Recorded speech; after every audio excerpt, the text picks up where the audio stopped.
Hello, everybody, and welcome back to BetIT.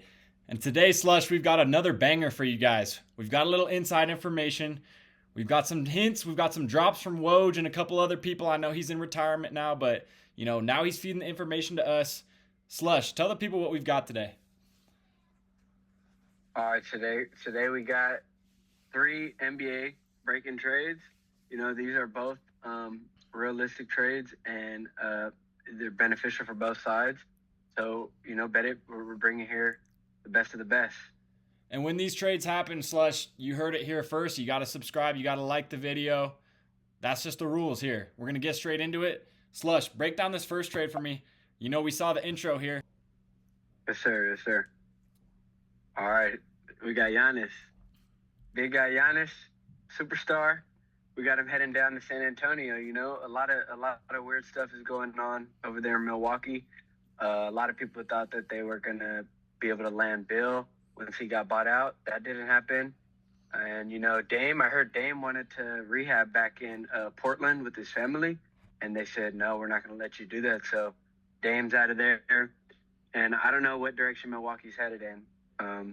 You have a player like the talent of Giannis, and you're not trying to build around him and get him as much help. So we got him going down to San Antonio this would be the best defensive team in the league. And the trade details here, I'll let JCOLE take that over. Yeah, Slush, I think this is super beneficial for both sides. I think Milwaukee gets a little bit younger here. I think they're trending towards that direction, letting go of Middleton and letting go of Damian Lillard. Of course, he went back today to Portland. And now it's kind of the final piece in that puzzle, letting go of Giannis. And while I don't think this return is incredible for a guy like Giannis, I think Giannis is kind of a generational talent. You get a guy in Vassell who's a really good second option or third option, I think, on a contending team. Mm-hmm. You get a proven veteran with Harrison Barnes, and that's kind of a contract eater. I think that's just to even out the contracts on both sides. But you get a proven veteran in that locker room with a lot of young guys now, and he's only on a 1-year deal. So this isn't really a lot of risk there. And the main piece of this deal are the 2 first-round picks and Stephon Castle, last year's Rookie of the Year. And so I think the Bucks get a lot of good combo guards back here, especially with a couple of, that Atlanta swap possibility there. Atlanta isn't going to be the best team. I know they just got Porzingis, but that's a very solid pick right there, especially with the draft you've got coming up. You got DeBonsa in that draft, the Boozer twins. There's going to be some good guys in these next few years of draft. And I think the Spurs get the main chip here. This really puts them in contention, especially not giving up Dylan Harper, their number 2 overall pick this year. You keep Dylan Harper, you get Giannis, and now you throw him in with De'Aaron Fox and Victor Wembanyama.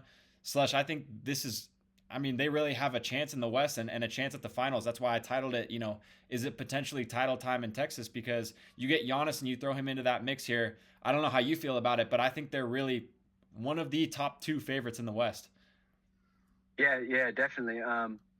This would, a player like Giannis, defensive player of the year, former defensive player of the year, someone who could get 30 plus on any night, that coming to San Antonio with how their team is structured, I think it'll really take them to the next level, and they might be front runners for a title. But I like this too on the Bucks side because young teams, when you bring a veteran in, as we can see, like over there in Houston, like they brought in some veterans, Dylan Brooks and Van Fleet, that really just helps the young guys both on the court and off the court, just being more mature, being more professional. So I think that this trade is good for both sides. You get the first round picks so you could build for the future, or you could flip them for another player, a younger player, depending on what direction they want to head in.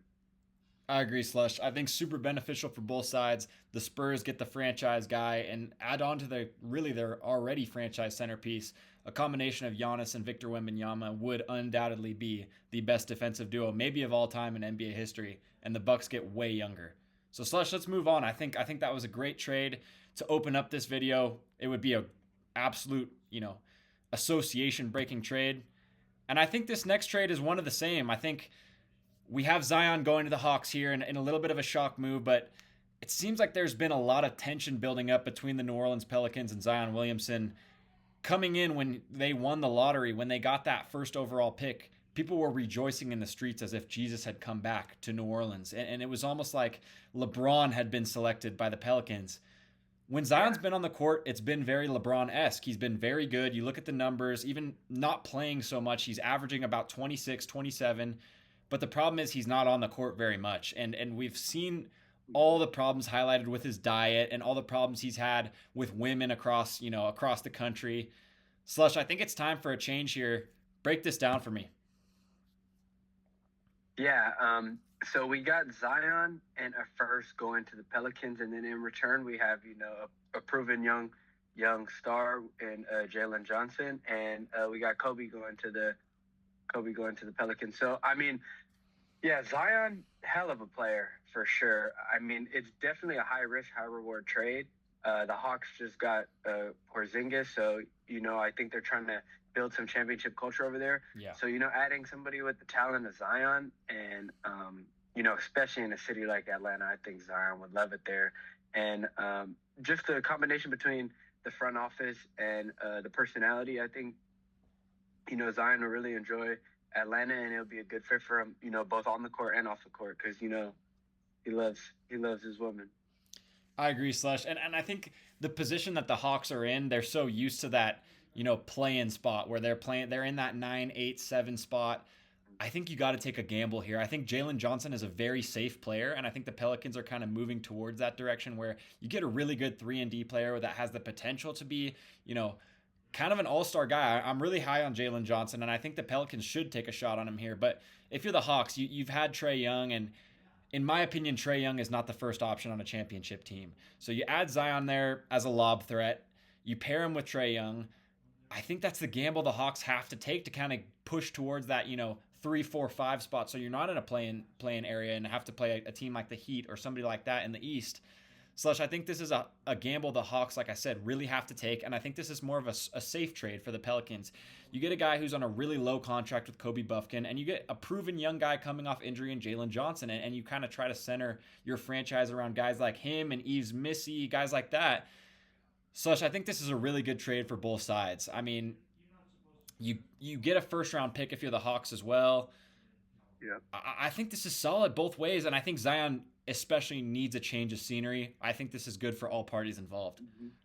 Definitely. No, I like what you said about the Hawks being in the, they've kind of been stuck on that playing spot, trying to get over the hump. So, I mean, like a team like that, you trade for Porzingis, I don't really think you have, the right to make a safe move. I think you kind of have to take a gamble. Yeah. With Trae Young getting older, you want Trae Young to, have the feel that he could compete for a championship. So, I mean, I think it's a perfect time to trade for someone like a Zion Williamson, and especially a trade that's going to work on both sides. It gets the Pelicans a little, more reliable. Yep. And I think this is good on both sides. I like how you broke it down.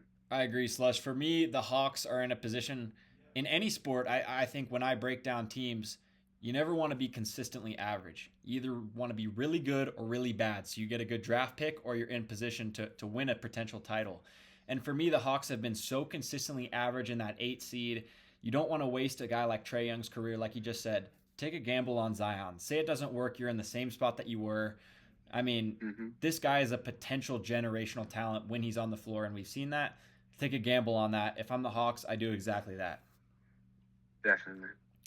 Moving on, Slush, to our last trade. You see it on the screen right here. We're both from the Bay. We're both Warriors fans, and this would absolutely not only shake up the league, but shake up the whole of sports. I mean, this would be the talk of sports probably for the end of time, I think. You see it on the screen. Slush, how do you feel about this? Break it down for me.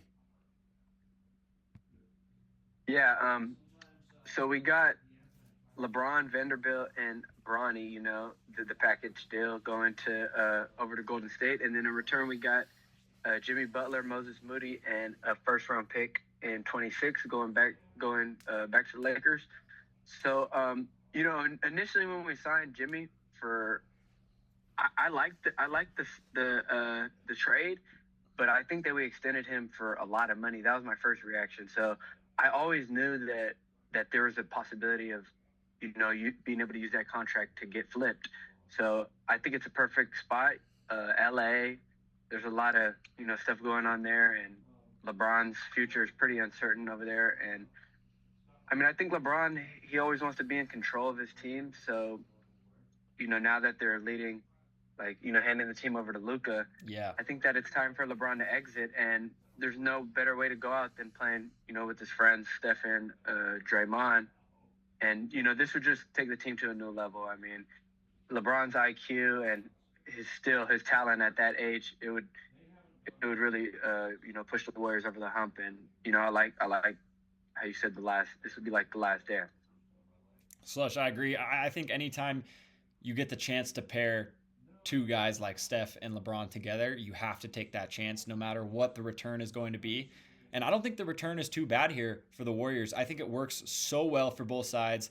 I think LeBron's on a 1-year deal for the Lakers. And while he is a kind of a franchise icon, he's an anything icon. He's a league icon. He's a sport icon. But here's the thing. Like you said, Slush, you bring up a great point where the Lakers made it clear that Luka is the man of the future in LA.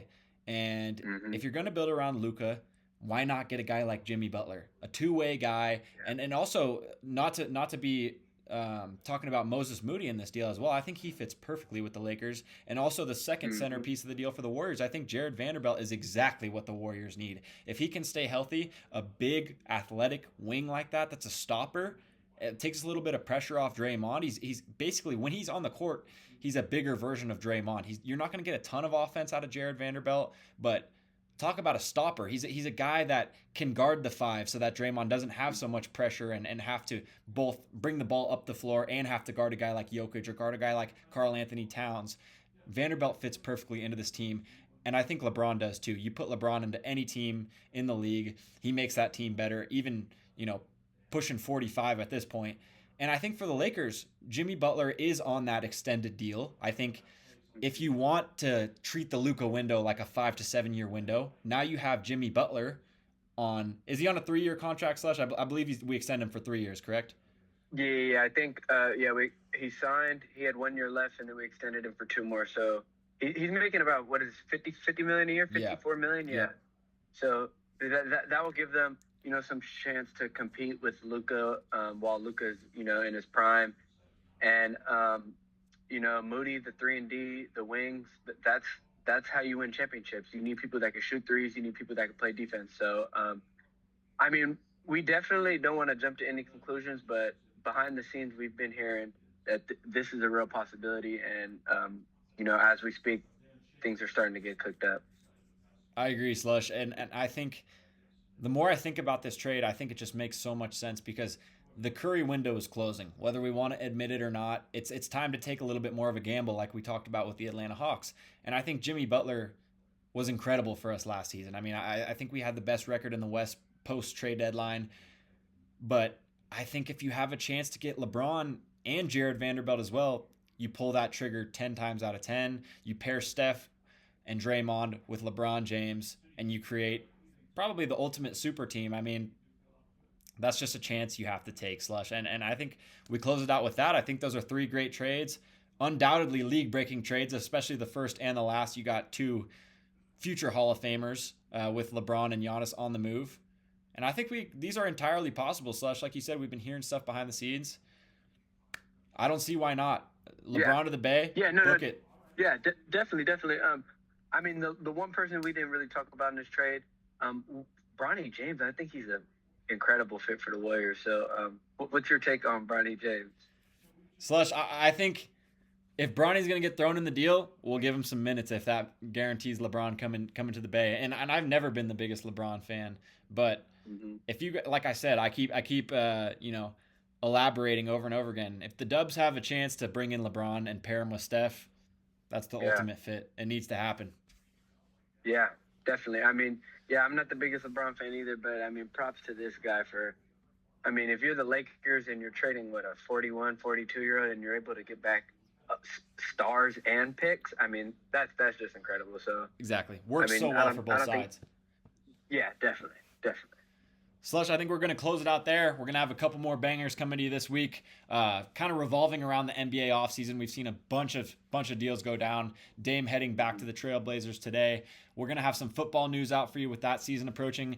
And we're both college students. We're both in college and former college athletes. So college seasons are approaching with basketball and football. We're going to be covering that as well. Stay tuned. We are the BetIT podcast. I'm JCOLE. We got Slush on bottom, and we'll be back this week. Yep. Thank you guys for tuning in, man.